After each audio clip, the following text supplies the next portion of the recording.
What's up, IDP Army, fantasy football world, NFL fans? Got some big news today on this Monday. Got a big shocker for y'all. I'm going to cover it for you real quick. The IDP implications of it, obviously, just the ramifications as the team as a whole. The Arizona Cardinals defense. Let's just get straight to it. I ain't even said it yet, but J.J. Watt has signed with the Arizona Cardinals per himself, per Ian Rappaport. We got a good deal here, 2 years, $31 million, $23 million guaranteed. So, I mean, that's top tier defensive line money for J.J. Watt. I thought he would go to the Steelers, honestly, but he ended up going to the Cardinals. I haven't really seen any reasoning why he said that. He joins DeAndre Hopkins, another former Houston Texan who is on that team. When you look back at what he did this last year, the sacks, sure, they weren't there for J.J. Watt, but he did play all 16 games. So the injury narrative that seems to follow him around, he broke away from that this year. He played the second most snaps he's ever played in his career, actually, this year. 26 total impact plays. If you follow me, you talk about impact plays. That's pretty much any impact play. That's any play that's not a sack or a tackle for a defensive lineman. These are pass deflections, forced fumbles, interceptions. I mean, the guy had a touchdown this year. So J.J. Watt has still got the juice, even though the numbers in the sack column were down.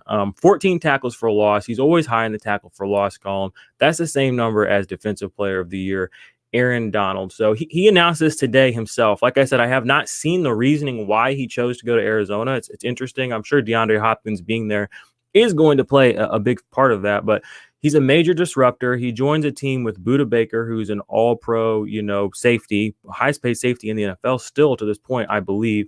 He's joining Chandler Jones, one of the best pass rushers in the league right now. I believe he and J.J. Watt are a couple of the only guys in the league right now that are pushing up past or close to 100 sacks on their careers. He missed most of this season due to a torn bicep, but he should come back. He's on his fifth year of his fifth-year deal.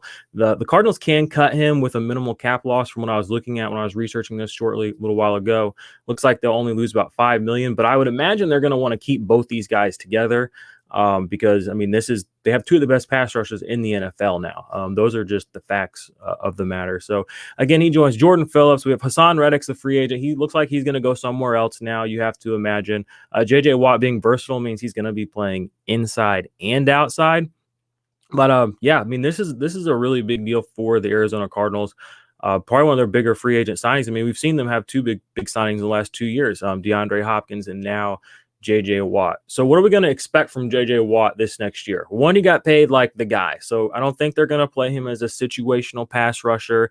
I don't think he's going to be getting any minimal work. I mean, J.J. Watt is still that guy. The sacks weren't there, but he's still going to get the run on this defensive line. Two, he's a floor elevator as well as a ceiling elevator. So I imagine, a guy like Budda Baker, who's really, he puts a lot of IDP points up, but as far as impact plays, he doesn't necessarily put up a lot. I think this year was his highest number. He had 18.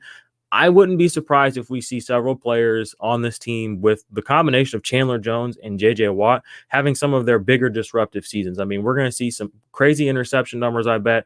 We're going to see some crazy forced fumble numbers from this team, and that's what Arizona needs because, they could get down the field last year, but their big problem seemed to be they couldn't really score. But if they're getting more scoring opportunities from the defense, getting a guy like J.J. Watt who's going to elevate the floor, elevate the ceiling, I like it. And I was actually just yesterday on a show talking trash on the Cardinals because they're a team that I don't really love necessarily. I think they're kind of patched together, but putting a guy like J.J. Watt on that team, that's more than a patch. You know what I mean? I mean, he's still a versatile, disruptive defensive weapon, and to go with guys on that team they already have, like I've already said, Patrick Peterson still bumming around there. We got Budda Baker, you have Chandler Jones. They added Jordan Phillips last year, so their interior is getting a little fixed up. We have Chandler Jones coming back. You still have we haven't unleashed Isaiah Simmons yet either, so we have Isaiah Simmons and Jordan Hicks. So I love this signing for J.J. Watt. The more I think about it, he's a guy that he's still in my top, very comfortably in my top IDP 100 assets going forward into this next year. He's still sitting in that top 15, especially for 2021 at defensive line, especially in a traditional league. So that's kind of the quick reaction to the signing here. Floor elevator, ceiling elevator for this team.